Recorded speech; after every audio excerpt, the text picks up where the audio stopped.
अच्छी अच्छी कहानी देखने के लिए हमारे चैनल को सब्सक्राइब करें। दरियाए चनाब के किनारे एक छोटा सा गांव था, चुक वसनपुर।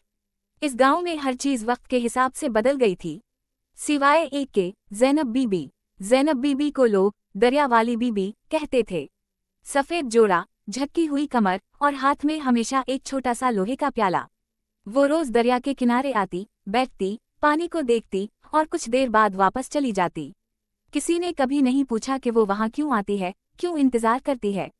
कहते हैं 50 साल पहले जब वो जवान थी, वो और एक नौजवान यासिर एक दूसरे से बेहद मोहब्बत करते थे। यासिर मला था, इसका ख्वाब था कि वो दरिया के पार अपना घर बसाए, एक किश्ती बनाए और ज़ैनब को ले जाए। एक दिन वो किश्ती लेकर रवाना हुआ, लेकिन फिर कभी लौटकर ना आया। लोगों ने कहा दरिया में तूफान आया, किश्ती अलट गई। कुछ ने कहा शायद यासिर पार किसी और जिंदगी में खो गया। मगर ज़ैनब का दिल ना माना। इसने कसम खाई कि वो हर रोज दरिया के किनारे बैठेगी जब तक यासिर वापस ना आ जाए। साल गुजर गए, लोग मर गए, बच्चे बड़े हो गए, मगर ज़ैनब का इंतजार वैसा ही रहा।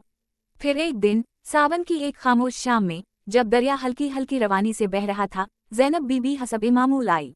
मगर इस बार इसके चेहरे पर सुकून था, जैसे किसी ने दिल की थकन छीन ली हो।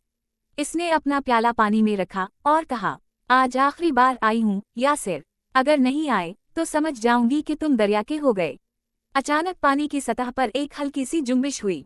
प्याला आहिस्ता आहिस्ता दरिया के बीच चला गया और फिर वापस आया, खाली नहीं, बल्कि इसमें एक पुराना जंग आलूद लोहे का कड़ा था। वही कड़ा जो यासिर ने ज़ैनब को दिया था जब वो रुखसत हुआ था। ज़ैनब बीबी ने वो कड़ा हाथ में लिया, आंखें बंद की और फिर मुस्कुराकर दरिया की तरफ देखा। अब तुम्हारा वादा पूरा हो गया। अगले दिन लोग ज़ैनब बीबी की लाश दरिया के किनारे पाते हैं। चेहरे पर सुकून था और हाथ में वही लोहे का कड़ा। तब से जब भी सावन की शाम आती है, कुछ लोगों को लगता है कि दरिया के किनारे एक सफेद लिबास वाली औरत बैठी है, हाथ में प्याला लिए,